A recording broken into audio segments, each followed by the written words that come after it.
up, man? It's your big brother K-Rino. Let me tell y'all something who have this notion that that false sense of confidence and that cockiness, that arrogant attitude that you have.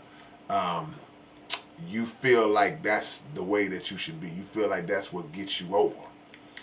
Let me explain something to y'all, man. Only thing that's really gonna get you over is just being real. Just being real, you know. Now, don't get me wrong. There's a lot of people who have a lot of strong self-confidence. You know, people. I might be one of them, but it's a difference between being confident and cocky, as we've heard that said a million times out of a million different people's mouths. And it's very important to understand that a lot of times when you see people carry on this cocky persona, a lot of times that's really not who they are. That's why I mentioned being real. That's really not who you are. If you think about a guy like Muhammad Ali, that's who he was. That persona, you know, that confidence and that cockiness, that braggadocious mentality that he put on display.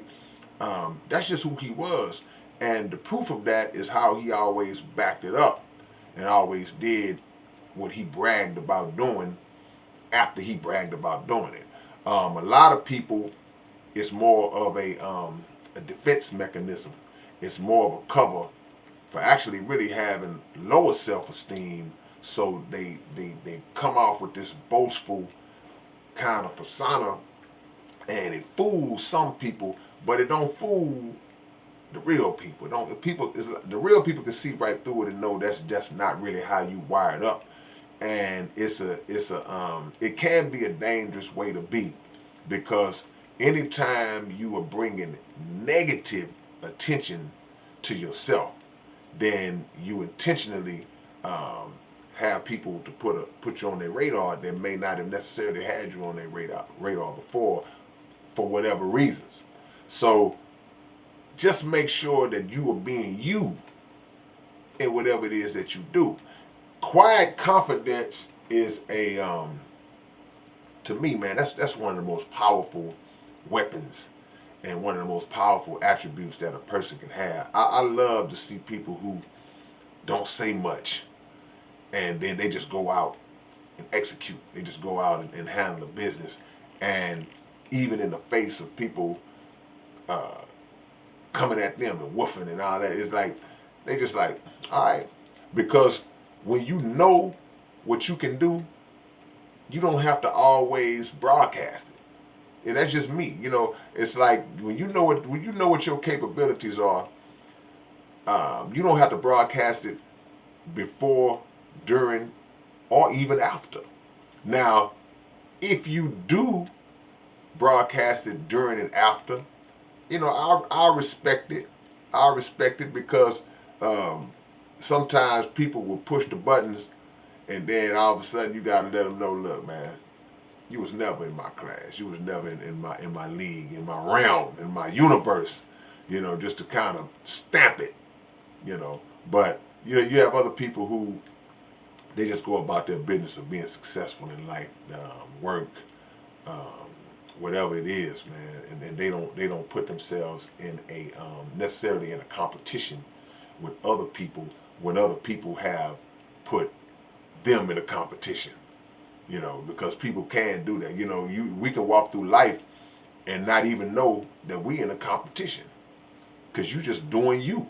But there's somebody else who is looking at you, engaging themselves off of you, which is fine, but it's fine only up until the point where they decide they want to come after you. They want to come for you, as they say.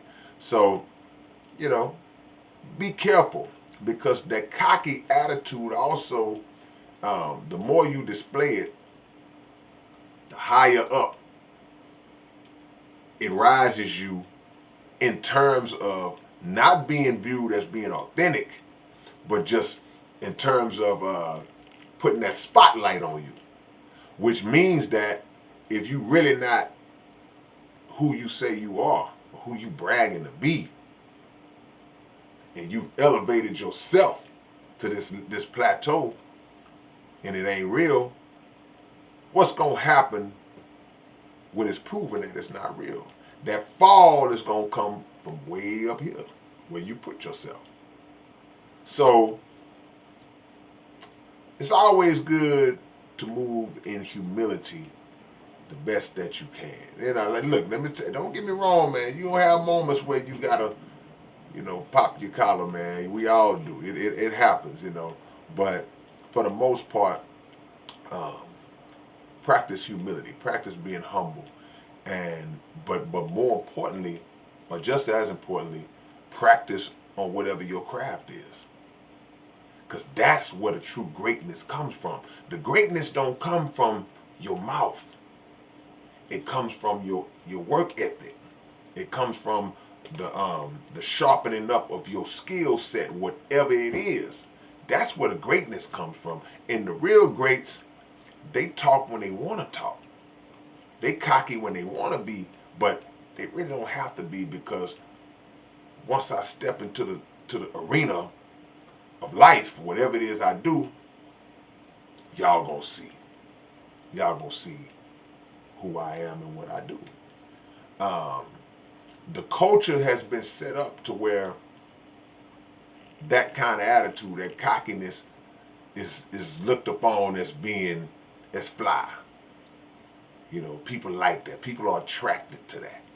You know, and I'll say again, that's cool if you have the foundation that gives you the reason to be that way. But if you don't, man, just letting your mouth run, you're setting yourself up for a bad fall. Instill that in your children. Instill that in young people, to let them know, man, the work comes first. The building up of your talent and your power, that comes first. That's what should generate the confidence. But even in that level of confidence, it's still a line of humility that you have to walk on as well, because you don't want to let that go to your head. See, greatness can go to your head too. You can be so great that it goes to your head and it takes you in another direction. Now you start to feel entitled. You start falling off because you think it's just going to happen for you. So keep all that in mind, man. It's your big brother K-Rino. Y'all subscribe to the channel, and I'll catch y'all with another one real soon. Peace.